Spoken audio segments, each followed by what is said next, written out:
Pants, also known as trousers in the UK.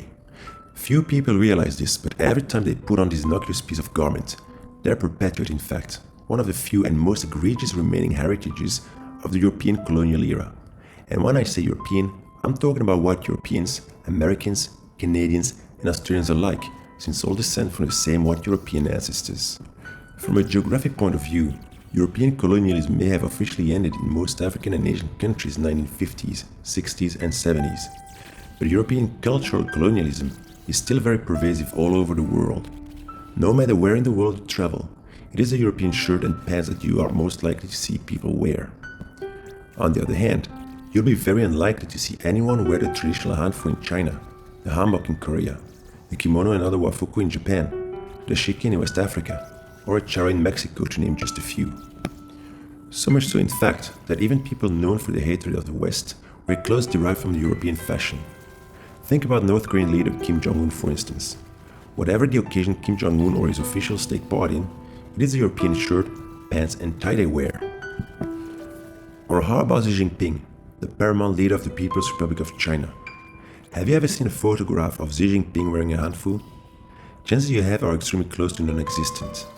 However, photos of the paramount leader of China wearing the European suit are all over the internet. And when you see a photograph of African leaders, yes, it's again the European suit they wear, not the traditional outfit of their respective regions. Why is that? It all dates back to the Age of Discovery and subsequent European colonial era. When Portuguese seafarers first reached the coasts of sub-Saharan West Africa in the early 15th century, none of the African tribes they encountered wore pants. But as the Age of Discovery began, so did cultural transmission. With each new European ship that landed on the African coasts, European culture and goods spread deeper in Africa, and after Bartholomew Diaz hit around the Cape of Good Hope in 1488, in Asia as well. Eventually, after Christopher Columbus reached the Americas in 1492, it was the Native Americans' turn to be introduced to the European culture and fashion. Now, here comes the painful truth. You may not like it, but bluntly put, European civilizations were more advanced than African, pre-Columbian, and Asian civilizations. That's how the Europeans conquered the world. I mean, guns on the European side, spears on the African, pre-Columbian, and Asian sides. The outcome was also predictable. Now, is it also possible Europeans beat their opponents on 3 different continents because they didn't have to deal with cumbersome clothing? Again, look at modern armies around the world. Did they get back to wearing sherwanis, maxtatl, or taub? Or did they adopt Western-style clothing adapted for military use? Well, I'm yet to see a soldier in the 21st century, male or female, go to war wearing loose skirts, tunics, or blouses. Speaking of which, bear in mind that this is precisely the 21st century we are living in. That is, the century that hates white people with a passion. You'd think that people all over the world would be all too happy to drop this symbol of European colonialism. But with the exception of the Arabs, no one does. The European suit has become the global business attire. Just look at a photo of world leaders at any UN conference. Beside a handful of outstanders, everyone is wearing the European suit. Again, why is that? 60 years after the end of the colonial era, now would be a good time for non-white people to put an end to this cultural appropriation and stop wearing European outfits, don't you think?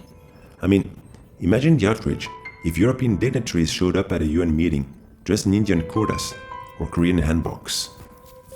This being said, having the rest of the world conform to the Western dress code, isn't that a form of white supremacy? Then again, no one is enforcing this dress code. Rather, it seems the better part of the world, including West-hating Kim Jong-un, unconsciously recognizes that the European fashion is a superior fashion. I mean, just walk around any shopping mall in the world. Wherever you go, be it in Europe, in the United States, or in Asia, you'll find a Louis Vuitton, Chanel, Gucci, Versace, or Dior outlet. Now, can you think of any non-Western fashion store?